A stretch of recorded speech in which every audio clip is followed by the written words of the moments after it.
یہ ہے مقبوض بلوچستان۔ آج اتوار 16 مارچ سال 2025 ہے۔ بلوچستان ٹوڈے سے آج کے علاقائی خبروں کے ساتھ میں ہوں آپ کا میزبان الیاس بلوچ۔ بلوچستان پسنی، بارکھان، مستونگ فورسز ہاتھوں صحافی سمیت 6 افراد جبری لاپتہ۔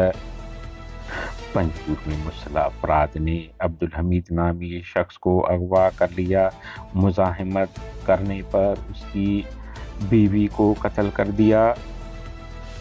کوئٹہ سے 5 ماہ لاپتہ ہونے والے جبار جتوئی، جبکہ پنجگور سے پچھلے ہفتے لاپتہ ہونے والے عاقل جلیل بازیاب ہو گئے ہیں۔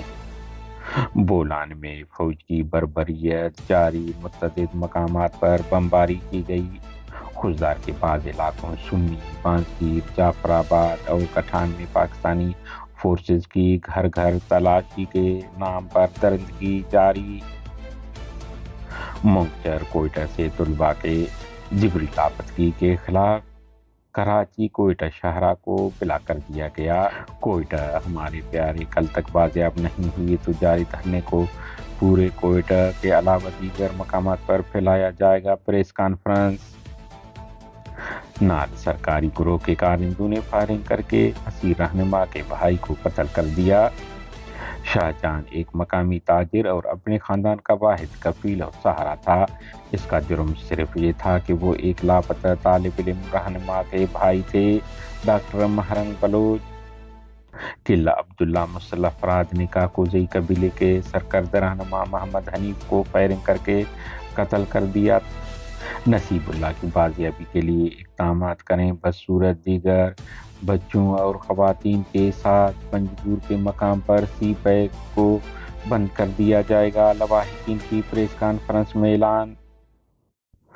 بلوچستان، کوئٹہ سمیت گوادر کے چاغی اور دیگر مقامات پر پاکستانی فورسز چوکیوں اور پولیس تھانوں پر دھماکے، فائرنگ، متعدد افراد ہلاک اور زخمی ہو گئے۔ خضدار ٹی بلوچ کمپنی نے پی این اے کے حملے بعد اپنے تمام تعمیراتی کام بند کرنے کا اعلان کر دیا ہے۔ ڈیرہ بگٹی کے علاقہ بہلوٹی میں نام نہاد غیرت کے نام پر 2 خواتین سمیت 4 افراد قتل۔ بولان دربی کے مقام پر ٹریفک حادثہ، نوجوان ہلاک، 4 افراد زخمی ہوئے۔ مکران کوسٹل ہائی وے پر ٹیکسی ڈرائیور میر بشیر احمد بلوچ ولد لال محمد ساکن ملیر کراچی اور اس کا چھوٹا بھائی میر نصیر احمد ولد لال محمد ساکن ملیر ایک مسافر سمیت لاپتہ ہو گئے۔ آخری بار انہیں بتایا جا رہا ہے کہ پسنی 0 پوائنٹ پر ٹراما سینٹر کے قریب دیکھا گیا تھا۔ ذرائع کے مطابق مسافر کا تعلق مغربی بلوچستان سے ہے۔ بارکھان سے نوجوان صحافی آصف کریم کھیتران کو جبری گمشدگی کا نشانہ بنایا گیا۔ انہیں ہفتے کے روز بارکھان سے لاپتہ کیا گیا۔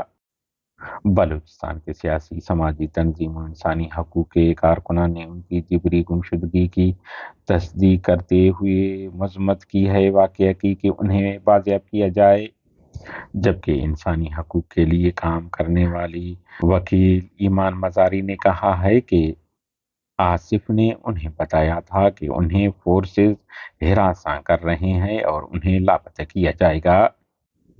مستونگ کا رہائشی سلمان ولد غلام مصطفیٰ سکنے مستونگ منگچر سے مستونگ واپسی پاکستانی فورسز ہاتھوں جبری لاپتہ ہو گئے۔ بتایا جا رہا ہے کہ سلمان ایک کاشتکار ہیں اور منگچر اپنے دوست سے ملنے گیا تھا۔ واپسی پر انہیں لاپتہ کیا گیا۔ پنجگور کے علاقہ گوارگو مزدالو کے مقام پر نامعلوم مسلح افراد نے عبدالحمید ولد رحیم داد نامی شخص کو اغوا کرنے کی کوشش کی، جس پر اس کی بیوی نے مزاحمت کی۔ اسے مسلح افراد نے بلوچی روایت کو پاؤں تلے روند کر فائرنگ کر کے قتل کر دیا اور اس کے شوہر کو اغوا کر کے لے گئے۔ منگچر میں پاکستانی فورسز خفیہ اداروں کے ہاتھوں جبری لاپتہ فہیم احمد ولد سعید احمد اور خادم علی ولد علی احمد کی بازیابی کے لیے منگچر چوہان کے مقام پر کوئٹہ کراچی شاہراہ کو بند کر دیا گیا۔ لواحقین کا کہنا ہے کہ اس دوران ایف سی نے دھرنے پر دھاوا بول کر قدرت اللہ نامی شخص کو بھی لاپتہ کر دیا۔ انہوں نے کہا ہے کہ جب تک ہمارے پیارے بازیاب نہیں ہوتے شاہراہ بند رہے گا۔ ضلع خلزار کے تحصیل نال سے اطلاعات ہیں کہ سرکاری حمایت یافتہ گروہ ڈیتھ اسکواڈ کے کارندوں نے فائرنگ کر کے مارچ 2014 سے جبری لاپتہ بلوچ اسٹوڈنٹس آرگنائزیشن آزاد کے سابق چیئرمین زاہد کرد کے بھائی شاہجہان کو قتل کر دیا۔ بلوچستان کے سیاسی، سماجی، انسانی حقوق کے تنظیموں نے واقعہ کی مذمت کی ہے۔ ہمارے نیوز کو لائک اور شیئر کریں تاکہ پاکستان اور اس کے فوج کی درندگی کی نیوز زیادہ سے زیادہ انسان دوست لوگوں اور ملکوں تک پہنچ پائیں۔ شکریہ۔